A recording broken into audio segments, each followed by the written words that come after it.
Hello everybody, I'm Adrian and here I got the Maserati Granturismo. So it looks different now, it's wrecked. So it just so happens that the day that I was filming my 8-year review, shortly after, somebody just drove right into it. So I'll put that footage later on in the video that I had made.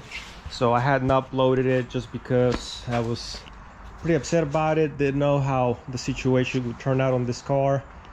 So I was at a car show, vehicle park, and saw it all happen. Somebody just drove right into it, and so it's through insurance. They got State Farm and I also got State Farm, and I'm finding out they're just so hard to deal with. So I'm probably gonna have to get a lawyer involved, and then later on I plan to switch it to probably Haggerty.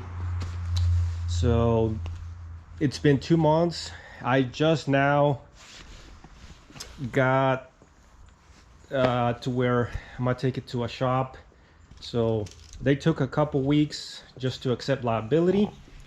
Ended up getting 3 estimates from 3 different shops that could touch Maserati, because not every shop can work on them.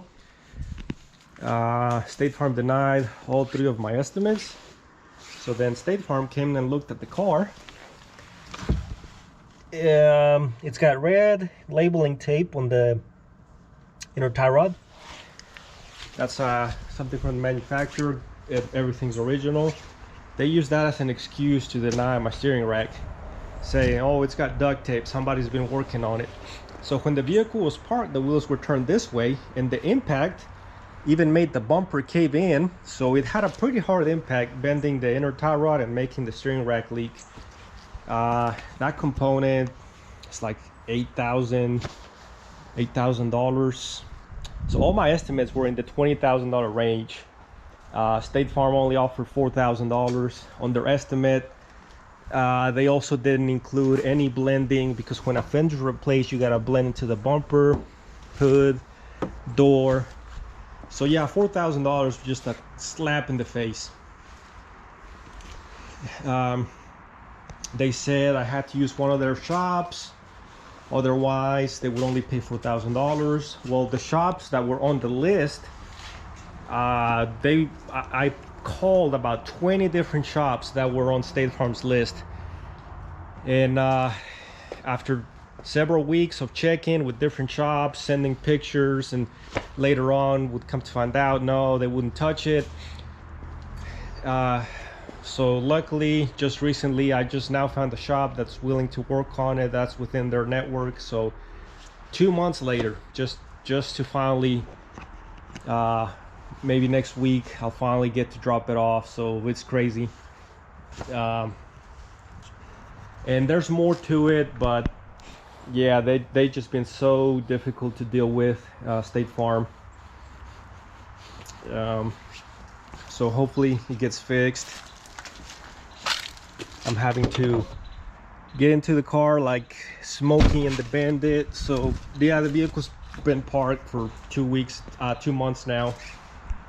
And it kind of sucks too that the vehicle, on my last video that I did, the 7-year review, I didn't have it wrapped. So it just recently got wrapped about less than a year ago. So it'll have to be undone, because when the fender's replaced, bumper will need to be blended in, hood and door. So that's got to come off.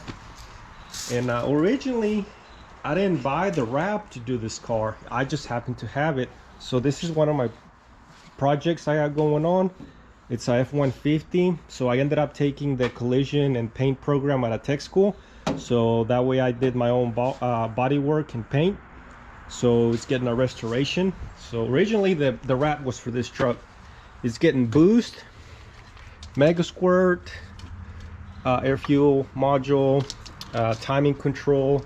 So I know it looks kind of like a Frankenstein project, but if you guys want to see some videos of this, let me know. I'll be glad to make some. But yeah, this is gonna be pretty cool.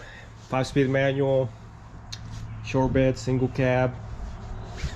So a little bit of performance right there. Big fan of the manuals. So yeah, I just happened to have the wrap, so I ended up using it for this. And I really liked how it matched the red with the red, the white with the white. Carbon fibers, so left that exposed, left that exposed. Same thing here, did a little red stripe. So, but yeah, now I gotta peel it back off so that they can work on it. So yeah, I'll keep you guys updated. I'll be dropping the car off probably next week, and then it might be several weeks, maybe a few months before the car's complete.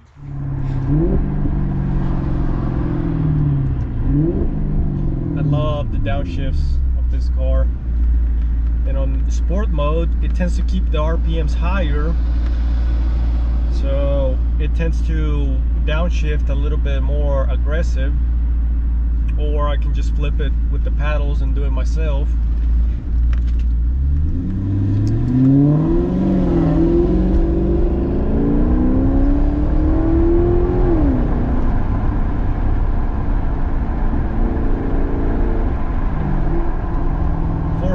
And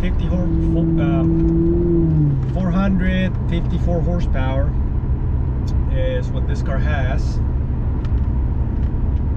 So it's not a race car, but it's still pretty decent. It's still fun to drive around.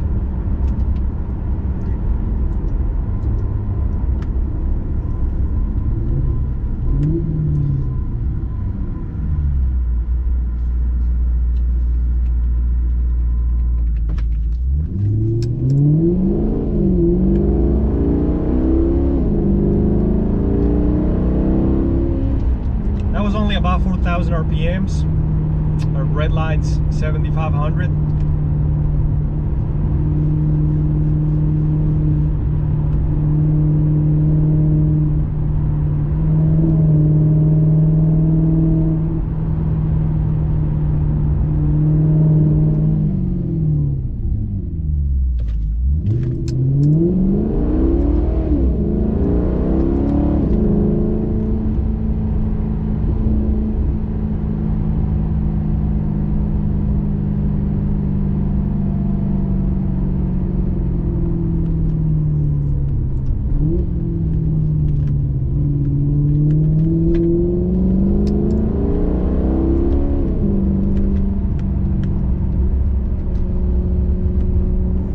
Here I am driving the Maserati on some side roads.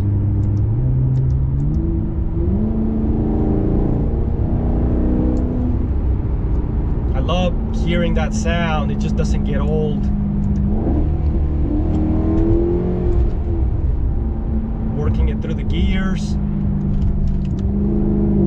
Yeah, it's already been 8 years since I've had this car, and this car was built in June of 2013, so it's already 12 years old. But looking at it from the exterior, it just doesn't look like a 12-year-old car. So I think they did such a great job in the design of this car. A lot of elements to make it timeless. From what I read, people that have issues or cars that either sit too long, don't really drive them much, even with low mileage, they can develop problems. From what I've read, some coolant leaks, some hoses under the intake, valve cover gaskets leaking. I tend to drive this car once a week. The most I let it sit is 2 weeks. I think that helps out with the reliability of the car. Plus, the technology on this car is pretty simple. No turbos, no direct injection, like I think all the modern ones now, all the V6 turbos. So they're running higher pressures. Just more complicated in the plumbing with the turbos and all of that.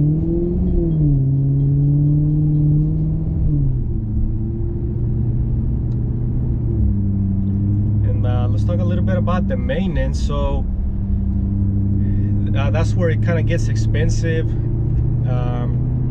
Like an oil change on this car is $600, which I do it myself with the factory Maserati oil filter. I spend maybe about $140. It takes 9 quarts. The filter's about $60.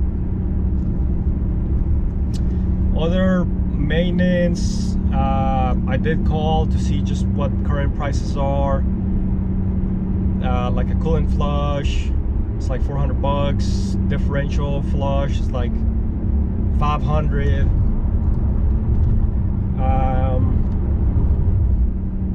Yeah, I haven't really had any breakdowns on it though, so I can't speak about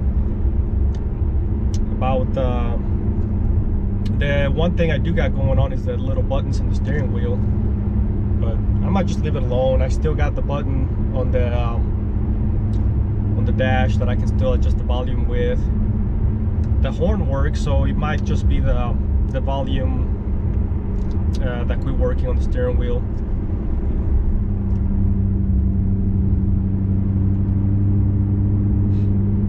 I also keep this car on a trickle charger, so like if I'm gonna let it sit for 2 weeks, I do keep the battery at a good voltage level.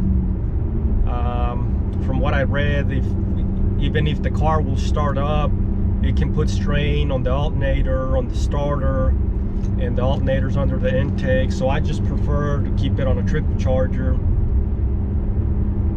to prevent having issues with the battery, alternator, starter, that kind of stuff.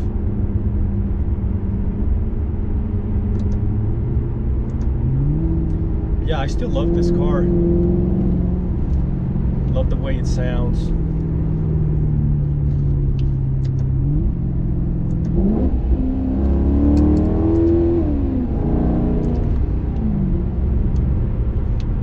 I haven't had to do brakes on it, so I got 27,000 miles on it, but they're Brembo brakes, so I'll probably just buy them aftermarket. Maserati wanted $1,000 for their brake pads, so that's one of the things that you can, to save a little bit of money on some stuff, is try to do the things yourself. But yeah, I won't buy the brakes through Maserati.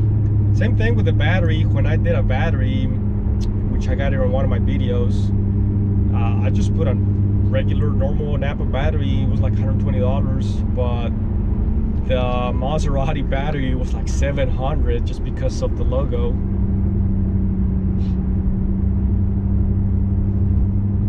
So there are ways to make it a little bit more affordable. And when I bought this car, I bought it while it was still under warranty, and then they had done all the fluids. They had just been replaced, drive belt, it had brand new tires, so it already had that huge maintenance done to it. I love the way this car handles. So it's got 52% weight distribution on the back, even though the engine's on the front. That's because the engine's kind of shot back, and that makes for really good handling. The P0 tires, they handle good. And then this car also kind of has somewhat of a aggressive alignment, if I say, the way they got the camber. Negative camber makes it handle good around the corners, so I like that. And then this one has power steering, so unlike my Corvette that's electronic, I feel like that allows it to be more responsive.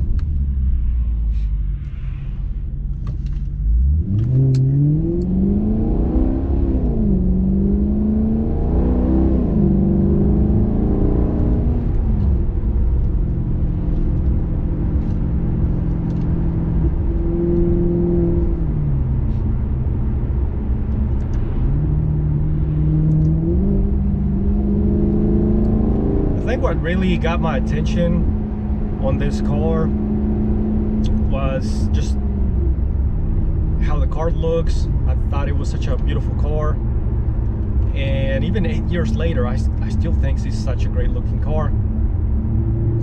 I like that it's a Grand Tour, I mean a 4-seater, and the seats in the back, they're actually pretty comfortable, so adults can actually sit back there, unlike my Mustang.